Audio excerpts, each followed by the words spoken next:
आपण गेल्या तासामध्ये प्रकरण 3 कंपनीची स्थापना या प्रकरणाविषयी अभ्यास केला होता. त्यामध्ये आपण पाहिलं होतं की कंपनी ही कायद्याने निर्माण केलेली कृत्रिम व्यक्ती आहे.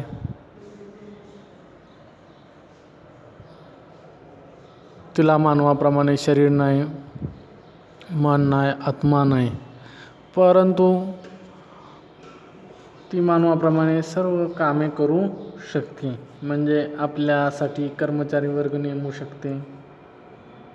एखाद्या कर्मचाऱ्याच्या चुकीमुळे जर कंपनीचं नुकसान झालं तर त्याच्याविरुद्ध दावा भरू शकते. जे अशी जी काही सर्व कामं आहेत, ही कामं व्यक्तीप्रमाणे कंपनी करू शकते.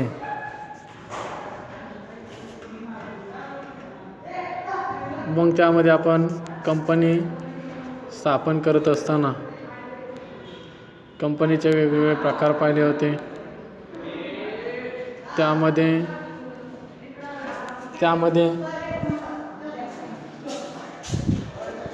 स्थापनेच्या आधारावरती असतील, भागांनी मर्यादित असतील,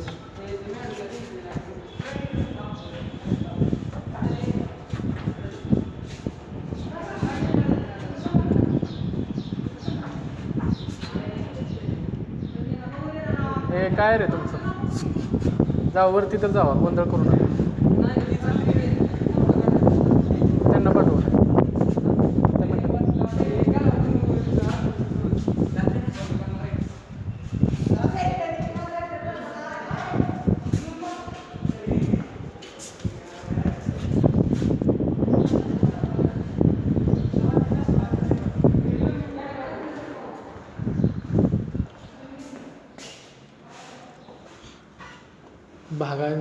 स्थापनेच्या आधारावरती आपण भाग पाहिला होता. त्यामध्ये कंपनी स्थापना कशी केली जाते, किंवा भागाने मर्यादित असेल किंवा भांडवलाच्या आधारावरती संरचनेवर कंपनीचे प्रकार आपण पाहिले होते. त्यामुळे भागाने मर्यादित, हमीने मर्यादित किंवा अमर्यादित कंपनी. मग अशा कंपनीची स्थापना करत असताना कंपनीला कोणकोणत्या अवस्थेतून जावं लागतं. त्यामध्ये प्रवर्तन अवस्था, नंतर नोंदणी अवस्था आणि व्यवसाय प्रारंभ अवस्था, अशा 3 टप्प्यातून व्यवसाय संस्थांना किंवा कंपनीला जावे लागते. म्हणजे कंपनीला आपली नोंदणी करणं हे सक्तीचं, कंपनी कायदा 2013 अंतर्गत सक्तीचं आहे. कंपनीला आपली नोंदणी करावीच लागते. आपण मगाशीच म्हणलं की कंपनी कायद्याने नोंदवलेली कृत्रिम व्यक्ती म्हणून ओळखली जाते. मग या प्रकरणाविषयी आपण गेल्या तासामध्ये अभ्यास केला होता. त्याचबरोबर आपण त्या प्रकरणाचा स्वाध्याय पण पाहिला होता. तो स्वाध्याय तुम्हाला मी लिहून काढायसाठी सांगितला होता. त्याचबरोबर आपल्याला या प्रकरणामध्ये कंपनी स्थापने संबंधी दस्तऐवज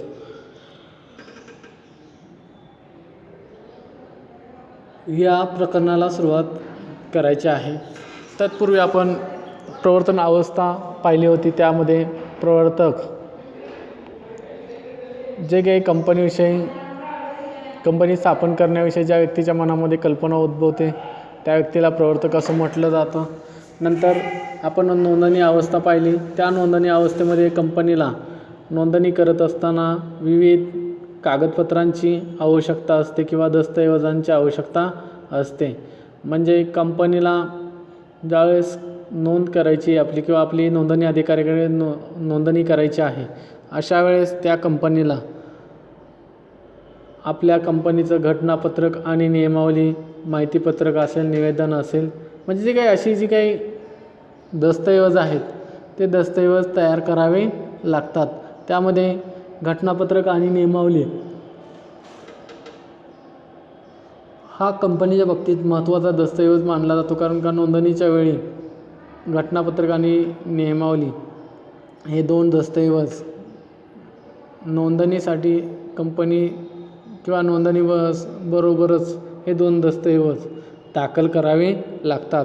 मग त्यामध्ये जे काही कंपनी कोणत्या कारणास्तव स्थापन करण्यात येणार आहे, त्याचा उद्देश काय, स्वरूप काय, कशा पद्धतीनं आहे, या संबंधीची माहिती सर्व त्याच्यामध्ये नमूद केलेली असते. कशामध्ये तर घटनापत्रकामध्ये नमूद केलेली असते.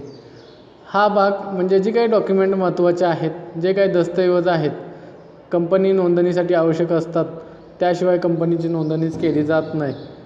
त्या दस्तऐवजांचा आपल्याला या तासामध्ये अभ्यास करायचा आहे.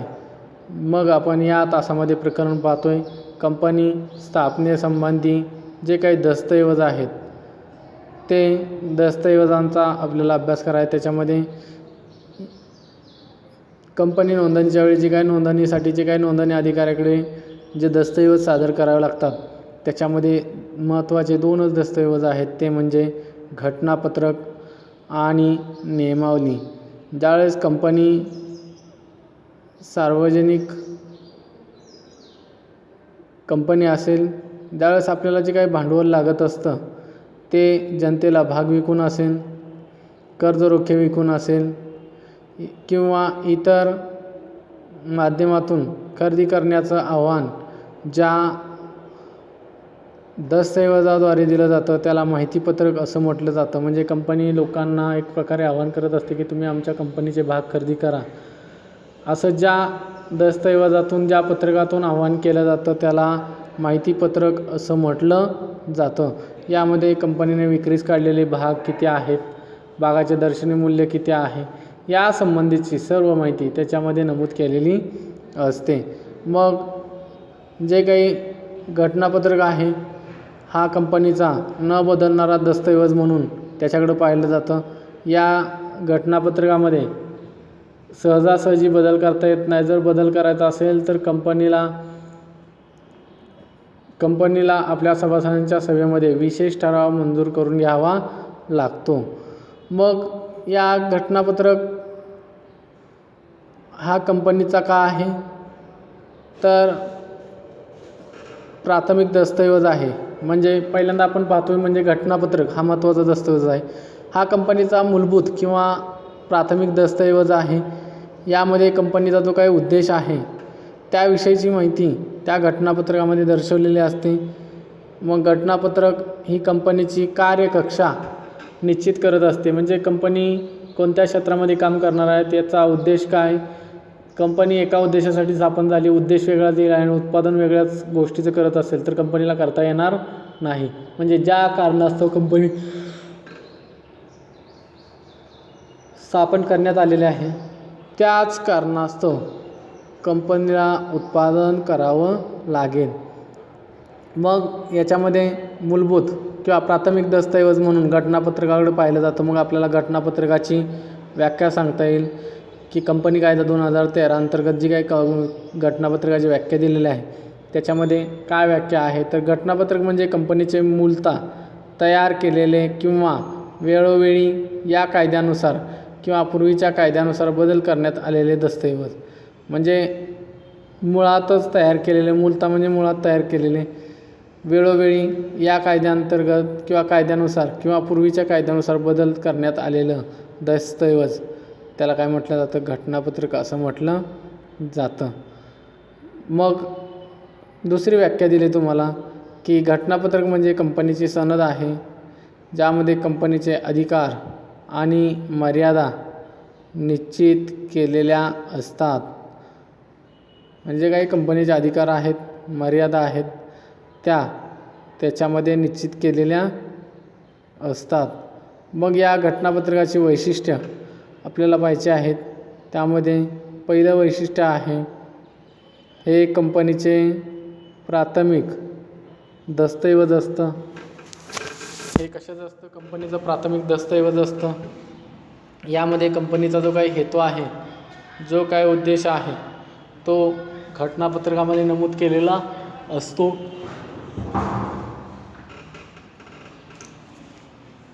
नंतर दुसरं वैशिष्ट्य आहे घटनापत्रकामध्ये कंपनीचा आणि कंपनी बाहेरील ज्या काही व्यक्ती आहेत त्या व्यक्तींचा जो काही संबंध आहे तो घटनापत्रिकामध्ये स्पष्ट नमूद केलेला असतो. म्हणजे भागधारकांशी जसा काय संबंध आहे, कर्जरोखेधारकांशी काय संबंध आहे, पुरवठादाराशी काय संबंध आहे, गुंतवणूकदाराशी काय संबंध आहे, या संबंधी सर्व माहिती त्याच्यामध्ये स्पष्ट केलेली असते.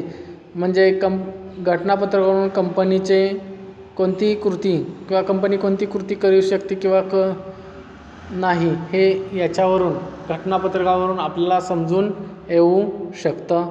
नंतर प्रत्येक कंपनीला आपलं घटनापत्रक तयार करावं लागतं. म्हणजे प्रत्येक कंपनीला आपलं जे काही घटनापत्रक आहे ते घटनापत्रक तयार करावं लागतं. आणि नोंदणीसाठी नोंदणी प्रमाणपत्र मिळवण्यासाठी जे काही नोंदणी अधिकाऱ्याकडे जे काही दाखल करायचं आहे ते दाखल करावं लागतं. नंतर घटनापत्रकावर प्रवर्तक किंवा घटनापत्रक हे कंपनीचे प्रवर्तक तयार करत असतात. आणि घटनापत्रकावर सार्वजनिक कंपनीसाठी सार्वजनिक कंपनीसाठी 7 सभासद तर खाजगी कंपनीसाठी किमान 2 सभासदांच्या सहीची आवश्यकता असते. तर एक व्यक्ती कंपनीसाठी एकाच सभासदाची आवश्यकता असते. म्हणजे जे काही कंपनीचे घटनापत्रक तयार करत असतात प्रवर्तक, अशा वेळेस सार्वजनिक कंपनीची जर स्थापना करत असतील तर 7 सभासदांच्या सह्या घटनापत्रकावरती कराव्या लागतात. आणि खाजगी कंपनी असेल तर 2 सभासदांच्या सह्यांची अपेक्षा असते. आणि एक व्यक्ती कंपनी असेल तर एकाच व्यक्तीच्या सहीची आवश्यकता असते. मग यामध्ये घटनापत्रकामध्ये जे काही समाविष्ट कलमं आहेत ती कलमं त्याच्यामध्ये नमूद केलेले असतात. त्या कलमांचा सुद्धा आपल्याला सविस्तर अभ्यास करायचा आहे. त्याच्यामध्ये घटनापत्रकातील समाविष्ट कलमं काय आहेत? नाव कलम म्हणजे कंपनीचं नाव त्याच्यामध्ये नमूद केलेलं असतं. नंतर उद्देश कलम, कंपनी कोणत्या उद्देशासाठी स्थापन करण्यात आलेले आहे त्या संबंधीची माहिती उद्देश कलमात लिहिलेली असते. किंवा स्थळ कलमामध्ये कंपनीचा जो काही पत्ता आहे त्या पत्त्याविषयी माहिती दिलेली असते. नंतर जबाबदारी कलम, नंतर भांडवल कलम आणि शेवटी येतं ते म्हणजे संघटन कलम. जे काही संघटन कलम आहे अशी जी काही 6 कलमं आहेत या 6 कलमांचा आपल्याला सविस्तर अभ्यास या प्रकरणामध्ये घ्यायचा आहे.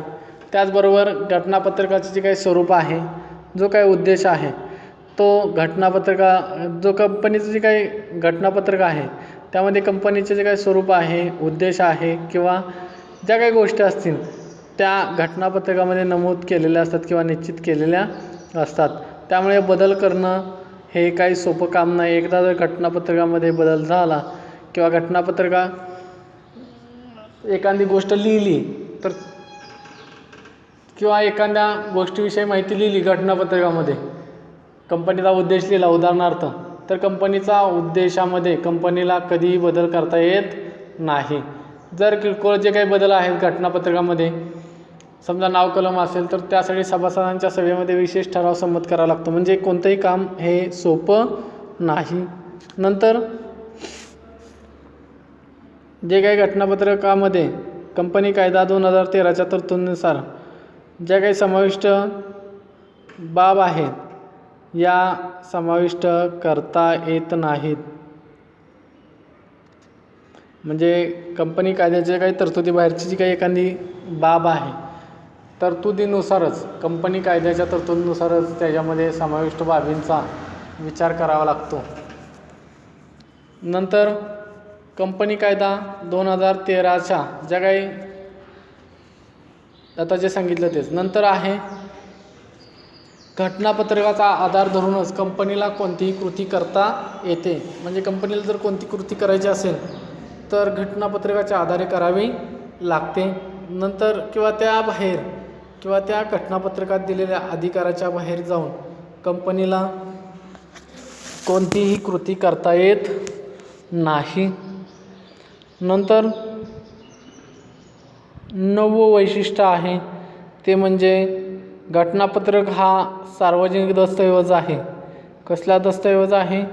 सार्वजनिक दस्तऐवज आहे.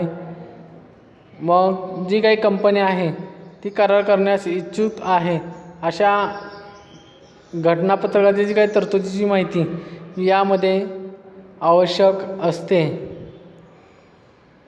नंतर कंपनी कायदा 2013नुसार घटनापत्रक तयार करताना तक्ता अ, ब, क, ड, ई नमुन्यात कंपनीच्या प्रकारानुसार तयार केला पाहिजे.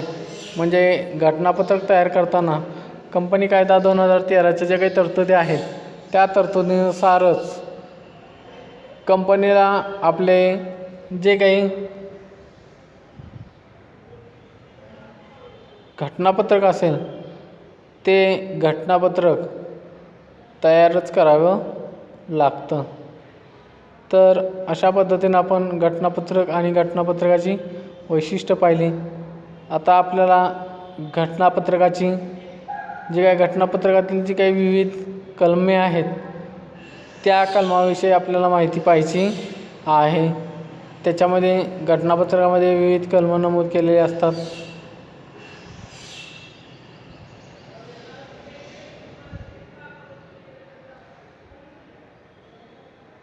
मग त्या घटनापत्रकामध्ये 6 कलमांचा समावेश असतो. त्याच्यामध्ये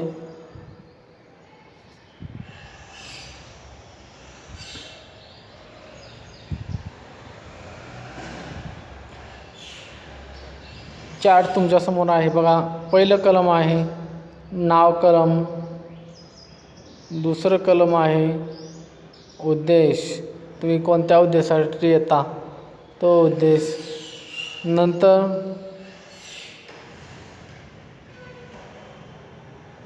जबाबदारी कलम,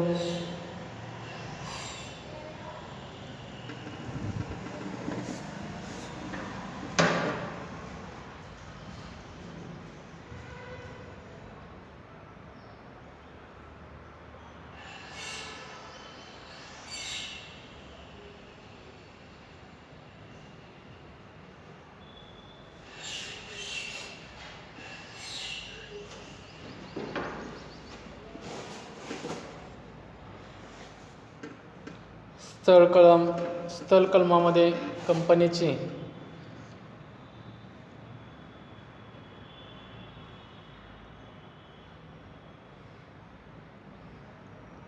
नोंदणीकृत पत्त्याविषयीची माहिती त्याच्यामध्ये नमूद केलेली असते. नाव कलमामध्ये कंपनीचं नाव असतं. नंतर जबाबदारी कलमामध्ये कंपनी जबाबदारी कशी आहे या संबंधीची माहिती त्याच्यामध्ये नमूद केलेली असते. आणि भांडवल कलमामध्ये कंपनी भांडवल कोणकोणत्या मार्गाने किती प्रमाणात आहे, नोंदणीकृत भांडवल कसं आहे या संबंधीची सर्व माहिती त्याच्यामध्ये नमूद केलेली असते. आणि संघटन कलमामध्ये जी काही संघटन रचना आहे या संबंधीची काही माहिती असते ती त्याच्यामध्ये दिलेली असते. तर अशा पद्धतीनं 7 कलमं असतात. त्या 7 कलमांचा आपण सविस्तर अभ्यास करणार आहे. म्हणजे या तासामध्ये आपण 1, 2, 3 कलमं पाहणार आहे आणि राहिलेली उद्याच्या तासामध्ये पाहणार आहोत. त्याच्यामध्ये पहिलं कलम आहे, तुमच्यासमोर चार्ट आहे, नाव कलम. या नाव कलमामध्ये कंपनीचे जे काही नाव आहे ते नाव नमूद करावं लागतं.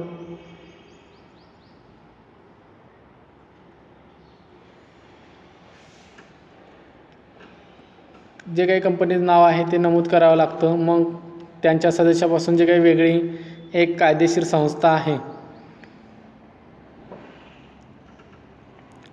असं एखादं नाव कंपनीचे जे काही प्रवर्तक आहेत त्या प्रवर्तकाला ठेवावं लागतं. कारण का कंपनी कायद्याने निर्माण केलेली व्यक्ती असल्यामुळं तिला एक स्वतंत्र नाव द्यावं लागतं किंवा देणं गरजेचे असते. मग या नाव कलमाची निवड करताना प्रवर्तकांना जे काही खालील मुद्दे आहेत ते विचारात घ्यावे लागतात. त्याच्यामध्ये पहिला मुद्दा आहे अस्तित्वात आलेल्या कंपनीचं जे काही नाव आहे ते इतर नावाशी साम्य असलेल्या कंपनीसाठी घेता येत नाही. म्हणजे जे काही आपण कंपनीचं नाव ठेवणार आहे ते इतर कंपनीच्या नावाशी साम्य असलेल्या कंपनीचं नाव आपल्याला ठेवता येत नाही. नंतर नावात असा कोणताही कायद्याने गुन्हा असेल असं नावामध्ये कोणत्याही शब्दाचा वापर केला जाणार नाही. नंतर प्रवर्तकाला तिसरी काळजी घ्यावी लागते, ती म्हणजे नावातील शब्दामुळे लोकांच्या ज्या काही लोकांचा समूह असतो त्या समूहाच्या ज्या काही भावना आहेत त्या दुखवता कामा नये. म्हणजे थोडक्यात कंपनीचं नाव ठेवताना कायद्याच्या विरुद्ध ठेवता येत नाही. म्हणजे कायद्याचे जे काही गुन्हा आहे अशा कोणत्याही शब्दाचा वापर त्याच्यामध्ये करता येत नाही. नंतर समाजाच्या कोणाच्या भावना दुखवल्या जाणार नाहीत असं सुद्धा नाव ठेवता येत नाही. नंतर जे काही कंपनी अनुसूचित प्रतिबंध कायदा 1950 या कायद्यातील तरतुदीचं पालन त्या कंपनीला करावं लागतं. नंतर कंपनीचं नाव नोंदणीकृत ट्रेडमार्क म्हणजे व्यापारी नगद मानदसारखं असता कामा नये. त्याचप्रमाणे केंद्र सरकार, राज्य सरकार, जिल्हा परिषद असतील या ज्या काही संस्था आहेत या संस्थांची जवळीक दाखविली जाईल अशा कोणत्याही नाव किंवा नावाचा वापर कंपनीला करता येत नाही. म्हणजे नाव कंपनीचं निश्चित करताना जे काही केंद्र सरकार असेल, राज्य सरकार असतील, ज्या काही बाकीच्या संस्था असतील, जिल्हा परिषद असतील यांच्याशी जवळीक साधेल असं कोणतंही नाव कंपनीला ठेवता येत नाही. त्याचबरोबर सार्वजनिक बागाने जर मर्यादित कंपनी सार्वजनिक असेल तर त्या कंपनीला आपल्या नावाच्या शेवटी जो काही मर्यादित असा शब्द वापरावा लागतो. जर खाजगी कंपनी असेल तर त्या कंपनीने आपल्या नावाच्या शेवटी खाजगी मर्यादित असा शब्द लिहिणं बंधनकारक आहे. आणि एक व्यक्ती कंपनी असेल तर त्या व्यक्तीनं कंसामध्ये कंपनीचं नाव लिहिल्यानंतर एक व्यक्ती कंपनी असं लिहिणं आवश्यक आहे. म्हणजे तुम्हाला जी काही नावं सांगतो आहे त्याच्यावरून तुम्ही ओळखू शकता. उदाहरणार्थ टाटा स्टील लिमिटेड म्हणजे ही सार्वजनिक कंपनी झाली. PepsiCo India private limited, private म्हणजे खाजगी, म्हणजे ही झाली खाजगी कंपनी. आणि स्मार्ट सर्व्हिस प्रायव्हेट लिमिटेड कंसामध्ये लिहिले एक व्यक्ती कंपनी. म्हणजे अशा पद्धतीनं जी काही कंपन्यांची नावं असतात त्या नावाच्या पुढे कंपनीला असे शब्द वापरणे बंधनकारक आहे. म्हणजे कंपनी कोणत्या पद्धतीचे आहे हे त्याच्यावरून समजू शकते. नंतर नाव कलमात जर बदल करायचा असेल तर नाव किंवा नावात केव्हाही बदल करता येऊ शकतं. मग त्याच्यामध्ये स्वतःहून प्रवर्तक करू शकतो किंवा सार्वजनिक कंपनीकडून खाजगी कंपनी किंवा याउलट खाजगी कंपनीकडून सार्वजनिक कंपनी असं सुद्धा रूपांतर केलं जाऊ शकतं. नंतर अगोदरच पासून ज्या काही नावाप्रमाणे नोंदणीकृत ट्रेडमार्क आहेत त्याप्रमाणे नाव असेल किंवा केंद्र सरकारच्या निर्देशानुसार कंपनीचे काही सर्वसाधारण सभेमध्ये विशेष ठराव संमत करून नाव कलमामध्ये बदल करता येऊ शकतो. तर नाव कलमामध्ये कोणकोणत्या गोष्टींचा समावेश होतो त्या संबंधी आपण अभ्यास पाहिलेला आहे. आता आपल्याला पाहायचं आहे स्थळ कलम. यामध्ये जे काही नोंदणीकृत स्थळ आहे त्याचा उल्लेख कंपनीच्या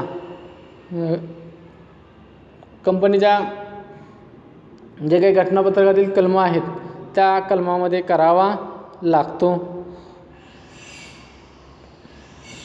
मग अशा वेळेस जे काही स्थापनेपासून 30 दिवसाच्या आत नोंदणीकृत कार्यालय आवश्यक मानलं जातं किंवा त्यासंबंधी कंपनीला जर पत्रव्यवहार करायचा असेल एखाद्या अधिकाऱ्याला तर कंपनीचं कार्यालय नसेल तर खूप अडचणी येऊ शकतील. त्यामुळं असं नोंदणीकृत कार्यालयाचा पत्ता नोंदणी ऑफिसवरती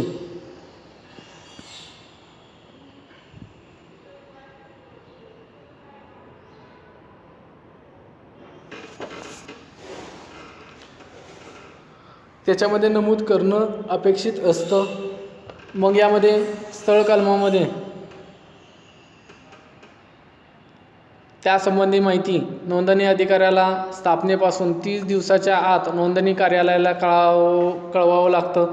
मग यामध्ये नोंदणीकृत कार्यालय असणं का महत्त्वाचं असतं, तर त्यामुळं कंपनीचे जे काही राष्ट्रीयत्व आहे ते निश्चित होतं. म्हणजे कंपनी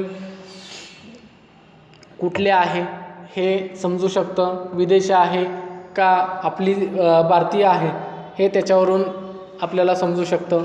त्याचबरोबर जसे त्याचे स्थान जसे म्हणजे कंपनीचे जे काही संबंधी व्यवहार होत असतात, नोटिसा येत असतात, कम्युनिकेशन केलं जातं, संप्रेषण वगैरे केलं जातं, मग त्यासाठी नोंदणीकृत पत्ता असणं अपेक्षित आहे. म्हणजे त्या ठिकाणी कंपनीला जर कुणाला संपर्क साधायचा असेल तर कंपनीच्या त्या पत्त्यावरती ते साधू शकतात. नंतर जी काही कंपनीची वैधानिक पुस्तकं असतील ती पुस्तकंसुद्धा कंपनीला ठेवावी लागतात. मग त्यामध्ये नोंदी असतील, काय दस्तऐवज असतील ते आपल्या नोंदणी कार्यालयामध्ये ठेवावे लागतात. त्यासाठी आपलं जे काही स्थळ कलम आहे हे खूप महत्त्वाचं मानलं जातं. किंवा स्थळ कलमामुळं कोणत्या राज्याच्या न्यायालयात कंपनी इतरांविरुद्ध तक्रार दाखल करू शकते हे त्याच्यावरून ठरू शकते. म्हणजे एखाद्याच्या चुकीमुळे जर कंपनी नुकसान झालं तर कंपनी ज्या राज्यामध्ये आहे त्या राज्यातीलच कोर्टामध्ये त्या व्यक्तीच्या विरुद्ध तक्रार दाखल करू शकते. नंतर जर स्थळ कलमात बदल करायचा असेल, काय करायचं असेल, स्थळ कलमामध्ये जर बदल करायचा असेल तर त्यामध्ये कंपनी कार्यालयात नोंदणीकृत कार्यालय आहे त्यामध्ये बदल करू शकते. मग जर कंपनी एकाच शहरात राहत असेल आणि त्याच शहरात किंवा एका गावातील एका ठिकाणाहून दुसऱ्या ठिकाणी जर कंपनीचं कार्यालय बदललं असेल तर अशा वेळेस स्थळ कलमामध्ये किंवा कंपनीच्या घटनापत्रकामध्ये बदल करण्याची आवश्यकता नसते. म्हणजे एकाच गावात एका ठिकाणाहून दुसऱ्या ठिकाणी जर कार्यालय हलवलं असेल तर कंपनीच्या कार्यालयात बदल करायची म्हणजे कंपनीच्या घटनापत्रकातील जी काही स्थळ कलम आहे त्याच्यामध्ये बदल करायची आवश्यकता नाही. जर एका राज्यातील एका गावात किंवा शहर किंवा दुसरे गाव किंवा शहर म्हणजे त्याच राज्यात पण एका शहरातून दुसऱ्या शहरात गेले असेल, एका गावातून दुसऱ्या गावात गेले असेल तर अशा वेळेस कंपनीला स्थळ कलमामध्ये बदल करावा लागतो. किंवा एका राज्यातून दुसऱ्या राज्यामध्ये गेले असेल तरीसुद्धा कंपनीला आपल्या घटनापत्रकातील स्थळ कलमामध्ये बदल करावा लागतो. मग अशा वेळेस कंपनीला दोन्ही वेळेस कुठल्या की एका ठिकाणाहून दुसऱ्या ठिकाणी जात असेल, एका शहरातून दुसऱ्या शहरात जात असेल किंवा एका राज्यातून दुसऱ्या राज्यात जात असेल तर कंपनीला आपल्या सभासदांच्या सभेमध्ये विशेष ठराव संमत करून घ्यावा लागतो. म्हणजे अशा पद्धतीने जर काय बदल करायचे असतील तर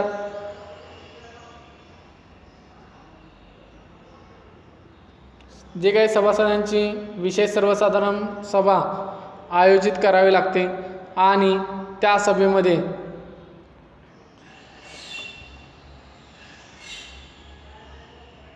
विशेष ठराव संमत करून त्या कंपनीच्या कार्यालयामध्ये कंपनीला बदल करता येऊ शकतो. फक्त एकाच गावात असेल आणि एका ठिकाणाहून दुसऱ्या ठिकाणी बदल झाला एकाच गावात तर त्यामध्ये बदल करण्याची आवश्यकता नाही. म्हणजे स्थळ कलमामध्ये बदल करण्याची आवश्यकता नाही. पण एका शहरातून दुसऱ्या शहरात गेलं तर बदल करावाच लागतो. मग अशा वेळेस सभासदांच्या सभेमध्ये विशेष ठराव संमत करून संबंधित कार्यालयाविषयी मान्यता सभासदांच्या सभेमध्ये घ्यावी लागते. तर जे काही राहिलेली कलमं आहेत, उद्देश कलम आहे, जबाबदारी कलम आहे, भांडवल कलम आहे किंवा संघटन कलम आहे, याविषयी अभ्यास आपण उद्याच्या तासामध्ये पाहणार आहोत. या तासामध्ये आपण 2 कलमं पाहिलेले आहेत. ते म्हणजे कंपनीचं नाव कलम. नाव कलम हे अस्तित्वात असलेल्या कंपनीच्या नावाशी निगडीत असता कामा नये. केंद्र सरकार राज्य सरकारची यांच्याशी नावाशी संबंधित असेल असं पण असतं कामा नये. किंवा